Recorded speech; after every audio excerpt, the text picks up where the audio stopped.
Yo, Etho, I thought I would show you our Liquid XP on our server, since you showed it in your video yesterday. I'll kind of give you a tour of our auto enchanting room and XP processing plant down below.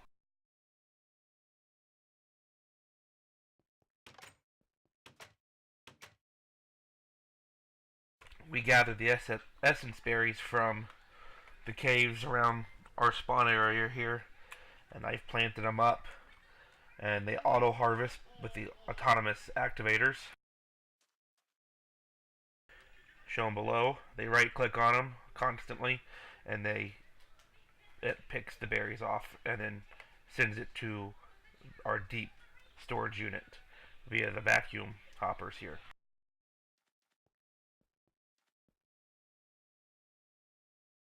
To expedite the growing process, they typically grow once every 1 to 2 Minecraft days, from what I can tell.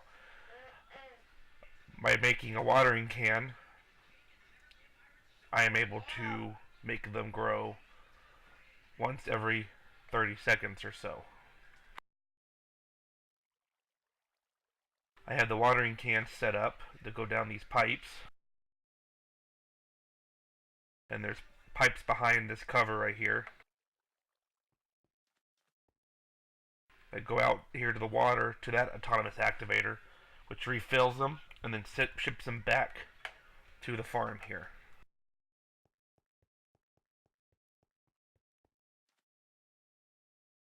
Not sure if you knew this or not, but you can get your XP back by right clicking with an empty hand on this tank, and you get your levels one at a time.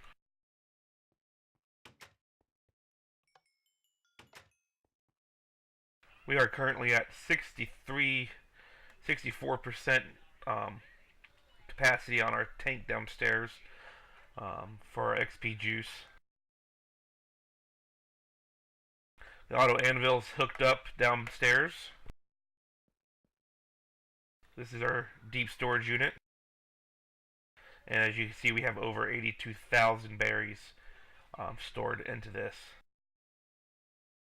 It is controlled by an on-off switch here. Right now I have it in the on position to process any and all berries. Our auto enchantment table is hooked up to our storage tank, and you can pick what levels you want by sliding the bar here.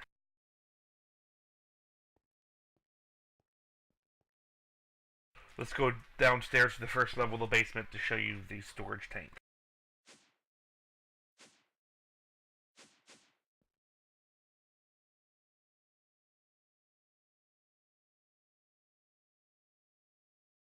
As you can see, we just have a regular railcraft storage tank here that stores our liquid XP in. This pipe here goes up to our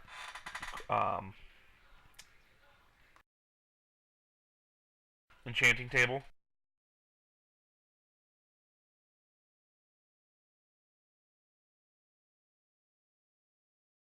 As you can tell, it's a little crowded in here. This pipe here goes to our deep storage unit. It pulls the the berries down into the processing plant here. As you can see, I have 2 autonomous activators right clicking on them with 2 vacuum hoppers that suck up the XP into the fluid ducts, which go into the top of the tank and dump into the storage tank. The pipe that you see back here that I'm pointing at, that goes up right here, this is what's bringing the berries from the farm into the deep storage unit.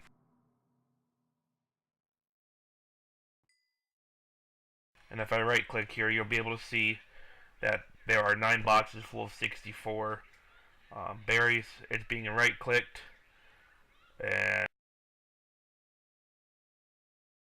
as I said before, it's getting sucked out into the fluid duct up to the top of the tank.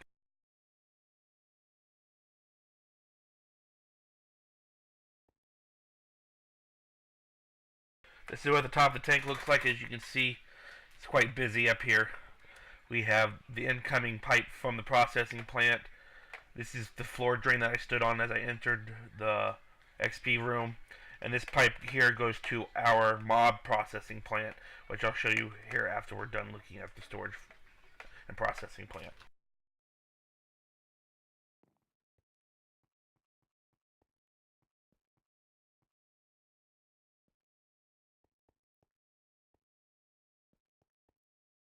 This pipe here goes to the open blocks tank that's on the wall that I showed you, and this also goes up to the auto anvil.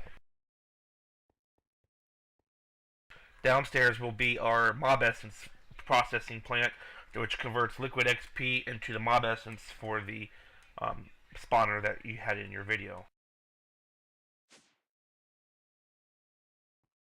Unfortunately, liquid XP and the auto spawner don't get along, so we came up with a process that brings from upstairs liquid XP down into this XP bottler, which will put glass bottles in and give you bottle of enchanting out. We have our ME system, storage system, auto craft glass. So it creates bottles for us. It dumps them into this chest here, and then it will put them into here, create bottles of enchanting.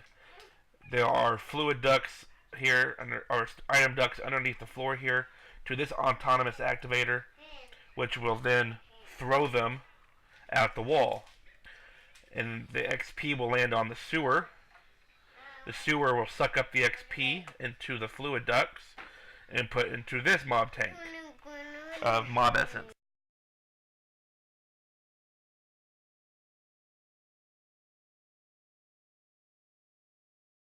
This then has a fluid duct that runs all the way out to our mob farm, which I'll show you here momentarily.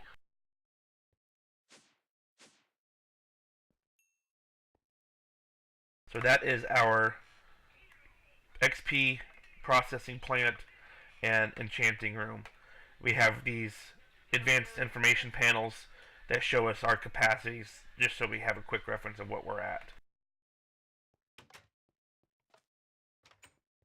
Back here behind the building, we made a auto kill mob spawner.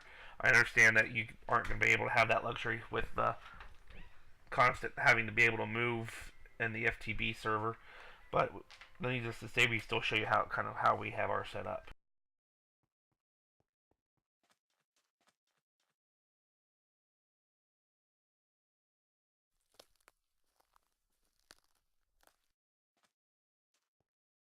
So currently we only have two of the safari nets. We have a cow for food, and we have creepers for sulfur and gunpowder.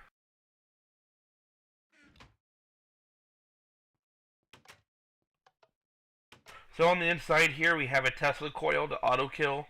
We have the auto spawner, and we have a tesseract to help us provide the power and make life a little bit easier. Here we have vacuum hoppers that suck up XP and the items, so it kind of auto clears the room for us. We don't have to enter, and they all run underneath the floor.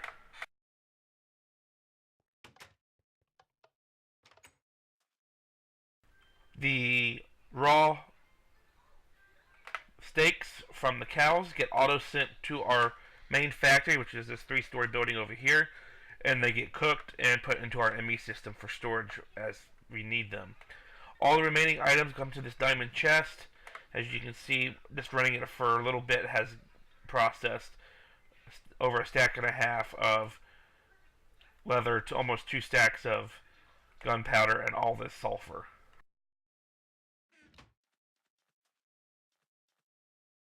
We have wireless redstone that controls the power to the spawner and the Tesla coil.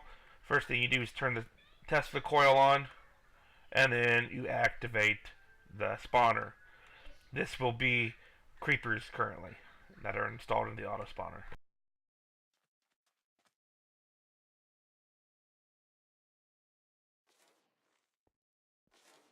And as you can see, it kills them instantly. And all the items are getting picked up by the vacuum hoppers along with the XP.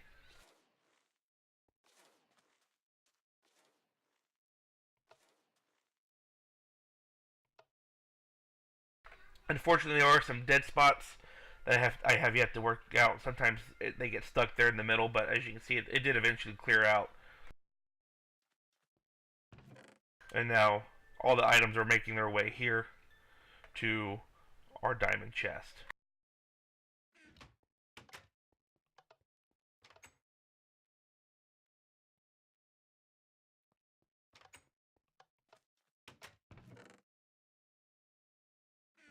When you do use the auto spawner, make sure you're only using the exact copy for the wither skeleton Safari Net, because otherwise it does use more XP and power, and you're just wasting it if you want it for anything other than wither skeletons. So that is our processing plant and factory and farm. So if you have any questions, let us know. It's pretty simple. Thanks for watching.